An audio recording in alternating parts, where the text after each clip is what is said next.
고등 1, 2고 선생님 안녕하십니까? 한겨울에 롱패딩 함께 사러 가고 싶은 남자, 그 롱패딩 입고 함께 교회 오고 싶은 남자, 겨울 왕자 동프린스 최민규 목사입니다. 참 길죠? 이제 잘 외웁니다. 날이 많이 추워졌습니다. 우리 선생님들 건강에 더욱더 유의하시기 바라고요. 하나님께서 여러분들의 사역과 가정에 한량없는 은혜와 보호하심이 가득하기를 간절히 기도하도록 하겠습니다. 오늘 보신 하나님의 말씀은 마태복음 5장 1절에서 3절 말씀입니다. 제목은 8가지 복 첫 번째, 가난한 자의 행복이라는 제목으로 하나님의 은혜의 말씀을 나누겠습니다. 1절부터 3절 말씀을 제가 읽겠습니다. 예수께서 무리를 보시고 산에 올라가 앉으시니 제자들이 나아온지라. 입을 열어 가르쳐 이르시되 심령이 가난한 자는 복이 있나니 천국이 그들의 것임이요. 아멘.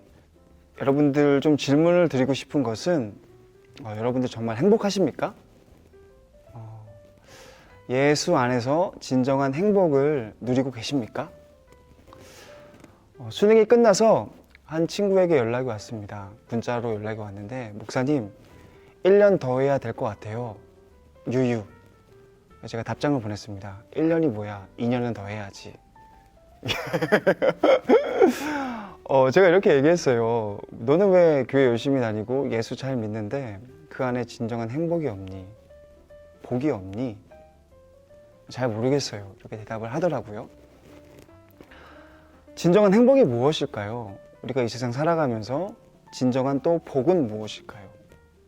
한 8주 동안 우리 산상수훈에 나오는 팔복에 대해서 좀 공부해 보고자 합니다. 예수님께서 말씀하시는 참된 복은 무엇인가? 이렇게 뚜렷하게 말씀해 주신 본문이었거든요. 예수 안에서 참된 복과 희락을 누리는 것은 무엇인가? 우리가 그것을 좀 알아보고자 합니다. 먼저 팔복이란 무엇인가에 대해서 두 가지로 좀 이야기를 나누도록 하겠습니다. 첫 번째, 팔복은 신적 성품의 모자이크입니다. 산상수훈은 산상설교 또는 산상보훈이라고 이야기합니다. 예수님께서 선교사역 초기에 갈릴리 지역의 한 산에 올라가셔서 앉아서 수많은 무리들에게 예수 그리스도의 그 가르침의 핵심들을 가르친 본문들이 5장, 6장, 7장에 걸쳐서 나와 있습니다. 그 중에 가장 서두에 나오는 그 8가지의 내용들이 팔복이라고 하는데요. 복이 있나니, 복이 있나니 8번 반복되기 때문에 팔복이라고 이야기를 합니다. 그런데 이 팔복의 특징은 예수 그리스도의 성품이에요. 예수 그리스도의 마음이라는 것이죠. 심령이 가난한 자, 애통하는 자, 온유한 자, 의에 줄이고 목마른 자, 긍휼히 여기는 자, 마음이 청결한 자, 화평하게 하는 자, 의를 위하여 박해받는 자, 이 8가지가 예수 그리스도의 성품이라고 이야기를 합니다. 그런 이유로 팔복을 예수님의 초상화, 예수님의 모자이크라고 정의한 사람들도 있습니다. 두 번째, 팔복의 특징 중에 두 번째는 이 팔복은 예수 그리스도의 성품이기 때문에 인간이 도달하기 정말 힘든 성품입니다. 진짜 힘들죠. 팔복에 등장하는 성품은 인간이 선천적으로 타고난 성품이 아니라는 것이에요. 하나님의 자녀로 거듭난 사람만이 닮아가고 소유할 수 있는 예수님의 성품을 이야기합니다. 예수님이 말씀하셨던 것처럼 매일매일 십자가를 지고 살아가지 않는 이상은 이 성품을 닮아갈 수 없어요. 마틴 로이드 존스 목사님이 이런 말씀을 하셨습니다. 그럼에도 불구하고 기독교인은 모두 이렇게 되어야 하고 기독교인들은 모두 이런 특징들이 나타나야 합니다. 이렇게 살아야 된대요. 그것이 그리스도인의 본분입니다. 그렇다면 정말로 우리 마음 가운데 품기 힘든 예수 그리스도의 성품을 어떻게 품을 수 있을까요? 또한 이렇게 품기 힘든데 왜 예수님께서는 그것을 복이라고 하셨을까요? 그것을 8주 동안 알아보고자 합니다. 오늘은 팔복을 받아들여야 하는 우리 마음의 태도, 두 번째로는 가난한 자의 행복에 대해서 이야기하도록 하겠습니다. 1절에서 2절 말씀을 같이 읽도록 하겠습니다. 예수께서 무리를 보시고 산에 올라가 앉으시니 제자들이 나와 온지라 입을 열어 가르쳐 이르시되. 예수님께서 산 위에 오르시고 앉으셨음을 이야기합니다. 앉음, 되게 중요한 행위예요. 예수 그리스도의 가르침에서 그 앉음은 예수 그리스도의 절대적인 권위를 이야기합니다. 해외에 있는 수많은 석학들은 강의를 할 때 자리에 앉습니다. 권위, 가르침의 권위를 이야기해 주죠. 바티칸에 있는 교황도 마찬가지입니다. 교서를 읽거나 무엇인가를 읽기 시작할 때 앉습니다. 그것은 바로 교황의 권위를 눈으로 상징적으로 보여주는 행위임을 이야기하죠.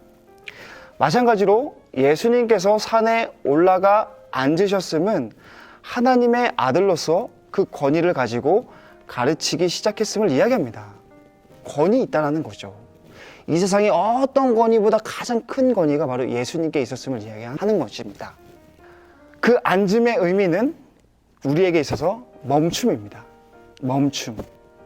우리의 생각과 시선과 발걸음을 멈추고 예수 그리스도께서 말씀하신 그 입에 집중하는 그 태도가 팔복을 받아들이는 우리 마음 가운데 필요함을 성경 말씀이 이야기해주고 있는 것이죠.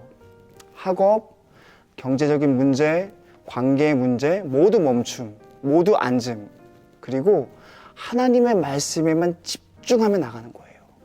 그것이 팔복을 받아들이는 우리의 마음의 태도임을 이야기해주고 있는 것입니다. 3절 말씀입니다. 심령이 가난한 자는 복이 있나니 천국이 그들의 것임이요. 팔복의 시작이 우리의 심령의 가난함을 이야기해주고 있어요. 심령이 가난하다는 의미는 우리의 마음을 비우는 것을 의미합니다. 첫 번째 복은 비우는 것이에요. 나머지 7복은 채우는 것입니다. 논리상으로 맞죠.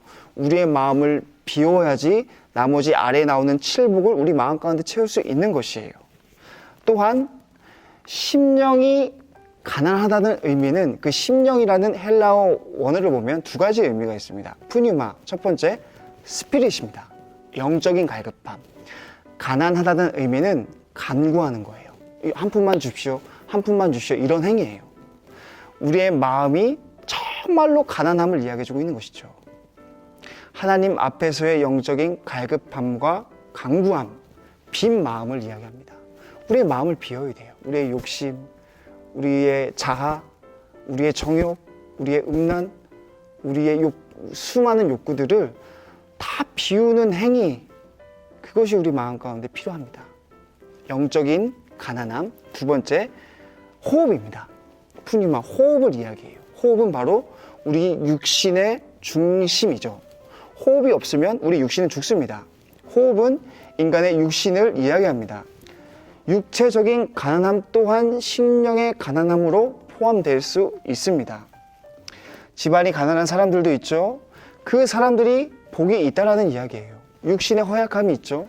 그 사람이 복이 있다라고 이야기해 주고 있는 것이에요. 오카는 목사님 이런 말씀하셨습니다. 저도 가난 때문에 예수님을 믿은 사람입니다. 문벌과 재력이 좋은 집안에 태어나 어려서부터 돈 걱정하지 않고 원하는 공부를 할 수 있었더라면 아마 예수님을 믿지 않았을 것입니다. 목사가 되지 않았을 것입니다. 그래서 가난만큼 누군가를 행복한 사람으로 만든 조건은 없습니다. 가난이 있었기 때문에 자신의 그 육신의 가난함, 영적인 가난함으로 하나님만을 의지하며 살아갈 수 있었다라는 고백이죠. 정리해서 보면은요, 우리는 영적인 가난함이 있어요. 채울 수 없는. 마찬가지로 육체적인 가난함이 있습니다. 그 우리는 뭐예요? 아무것도 아닌 가난뱅이인 거죠. 거지인 거죠. 이게 어렵습니다. 우리가 우리 자신이 아무것도 아닌 존재, 육신으로도 영적으로도 아무것도 아닌 존재임을 인정하는 것, 그것이 바로 육신의 가난함을 의미하는 것이에요. 그런데 우리는 어떻게 해요? 우리가 육체적으로 영적으로 가난함을 인정하지 않죠. 그게 문제예요. 그게. 로이드 존스 목사님 이런 말씀하셨습니다. 심령이 가난하다는 의미는 자신의 자만심의 완전한 결여, 자신과 자기 의존의 완전한 결여를 의미합니다. 우리가 하나님의 존전에서 아무것도 아닌 존재라는 의식을 의미합니다. 우리가 스스로 할 수 있는 것은 하나도 없습니다. 가난하다는 것은 하나님과 마주를 대할 때 느끼는 우리의 철저한 무능에 대한 엄청난 인식입니다. I'm nothing, but God is everything. 그것을 인정하는 행위가 바로 심령이 가난함을 의미하는 것입니다. 심령이 가난한 자의 복은 천국입니다. 우리 자신이 아무것도 아님을 고백할 때 우리 마음 가운데 예수님이 임재해 주셔서 우리를 온전히 다스리는 상태를 의미합니다. 하나님 나라라고 하는데 그 하나님 나라가 우리 마음 가운데 임하는 거예요. 그것이 얼마나 복된 인생입니까? 이 말씀을 우리 학생들과 같이 잘 나눠주시기를 부탁드립니다. 우리 모두가 심령이 가난했으면 좋겠습니다. 겸손했으면 좋겠습니다. 우리가 아무것도 아닌 존재임을 인정하고 하나님만을 바라봤으면 좋겠어요. 그 마음이 우리 고등일부 모든 선생님들 마음 가운데 있기를 간절히 소망합니다. 소그룹 질문 보겠습니다. 첫 번째, 가난함이란 무엇일까요? 자유롭게 나눠봅시다. 우리 반 친구들과 가난이 무엇인지에 대해서 같이 좀 자유롭게 나눠주시기를 부탁합니다. 가난의 요소, 자신이 그러했던 경험들도 좋을 것 같아요. 두 번째, 예수께서 심령이 가난한 자는 복되다 말씀하셨습니다. 그 가난함의 의미는 무엇인가요? 그 영적인 가난함, 빈마음, 그리고 육신의 가난함, 질병, 물질의 가난함을 이야기해주고 있는 것이죠. 그 가난함의 의미는 내가 아무것도 아닌 존재임을 인정하는 거예요. 그리고 하나님의 다스림만, 하나님의 전능하심만을 바라보며 살아가는 그 가난함, 그 갈급함, 그것이 참 복됨을 성경 말씀이 증언해주고 있는 것입니다. 3번, 심령이 가난한 자에게 약속해 주신 참된 복은 무엇인가요? 천국이죠. 하나님 나라입니다. 우리가 아무것도 아님을 인정할 때 성령께서 우리의 마음을 다스려 주셔서 우리 마음 가운데 하나님 나라가 이루어지고 우리가 밟는 모든 땅들이 하나님 나라가 됨을 성경 말씀이 약속해 주고 있는 것이죠. 4번, 예수님을 믿는데도 행복하지 않을 때가 있습니다. 그 이유는 내가 아무것도 아닌 존재임을 인정하지 못해서입니다. 우리가 아무것도 아님을 인정할 때 전능하신 하나님께서 우리를 통치해 주시는 것입니다. 우리의 마음을 비우기 위해서 어떤 노력들이 필요한지 나눠봅시다. 가장 중요합니다.